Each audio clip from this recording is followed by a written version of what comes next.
Hi అండి. మీరు మన ఫ్లాట్ కానీ హౌస్ కానీ కొనాలనుకుంటున్నారా? అయితే ఈ వీడియో మిస్ కాకుండా చూడండి. ఎందుకంటే ఇప్పుడు మనం కొంటున్న ఎవరైనా ఏదైనా ఫ్లాట్ కొందామని వెళ్తే దాని కాస్ట్ వచ్చేసి రోజు రోజుకి పెంచేస్తున్నారు. అది ఎందుకు పెంచుతున్నారు, ఎలా పెంచుతున్నారు, దాంట్లో మనం తెలుసుకోవాల్సిన థింగ్స్ ఏంటి ఫ్లాట్ కొనే ముందు. సో మీరు డీటెయిల్గా చూస్తే ఏమవుతుందంటే మనకి ఎగ్జాంపుల్ హైదరాబాద్లో అదర్ వైజాగ్లో ఎక్కడైనా ప్రజెంట్ హైదరాబాద్ని ఎగ్జాంపుల్ తీసుకుందాం. సో హైదరాబాద్లో ఒక 2 BHK ఫ్లాట్ కొందాం అనుకున్నారు, ప్రైమ్ లొకేషన్. సో మీకు ఎగ్జాంపుల్ చందానగర్, లింగంపల్లి లేదా పటాన్చెరు, బేరంగూడ ఈ లొకేషన్స్ తీసుకోండి ఎగ్జాంపుల్గా.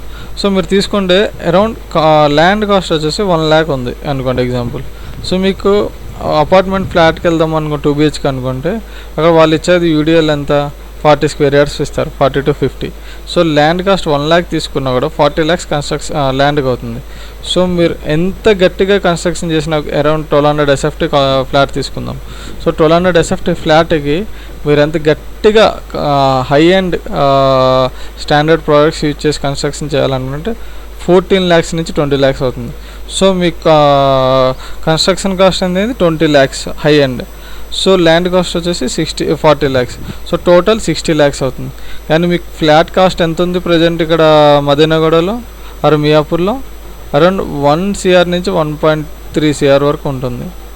అంటే 1 CR నుంచి 1.3 CR. అది ఇంకా గేటెడ్ కమ్యూనిటీ కానీ లేకపోతే ఇంకా హై అండ్ దీనికి వెళ్తే ఇంకా ఎక్కువ. హై అండ్కి వెళ్తే మీకున్న జాగాలో 30 floors, 40 floors, 48 floors ఇట్లా హై అండ్కి వెళ్తున్నారు. ఇంకా మీకు యూడిఎల్ తగ్గిపోతుంది. ఇన్ కేస్ అంత హై అండ్లో వెళ్తున్నప్పుడు మీకు ఇంకా కాస్ట్ తగ్గాలి, కానీ కాస్ట్ పెరుగుతుంది.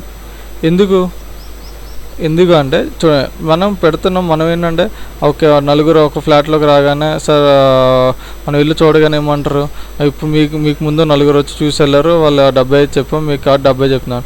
అసలు మనం ఏమన్నా 68, 65, 66, 67కి వస్తారనేసి 1-2 lakhs నెగోషియేషన్ చేసి తీసుకుంటున్నాం. కానీ అసలు ఆ ఫ్లాట్ నియర్లీ అంత వర్త్ ఉందా లేదా? ఇప్పుడు 1.3 CR చెప్తున్నారు అంటే 1.3 CR అసలు వర్తా కాదా? అసలు దానికి ఎంత పడుతుంది? వాడు ప్రాఫిట్ ఎంత తీసుకుంటున్నాడు? అదే మనం ల్యాండ్ కొనుక్కొని కట్టుకుంటే ఎంత అవుతుంది? మన అవన్నీ క్యాలిక్యులేట్ చేసి అడిగితే ఇది ఇంత అని ఇప్పుడు ఒకళ్ళు ఆలోచించి అడిగారు అనుకోండి, రెండో వాళ్ళు అడుగుతారు, మూడో వాళ్ళు అడుగుతారు. అట్లా అందరికి ఆ థాట్ వచ్చిందా అంటే మీకు కొంటున్న కన్స్ట్రక్షన్ ఫ్లాట్ కాస్ట్ ఏవైతే ఉన్నాయో అవి తగ్గే ఛాన్సెస్ ఉంటాయి. ఈవెన్ తగ్గకపోయినా శాచురేట్ అవుతాయి. ఎందుకంటే మనం థింక్ చేస్తున్నాం. జనాలు థింక్ చేసి ఆలోచించి ఎంత అవుతుందో చూసుకుంటున్నారు అన్న ఒక ఐడియా బిల్డర్స్లో ఉంటుంది. లేదా అనుకుంటే రోజు రోజుకి పెంచేస్తారు.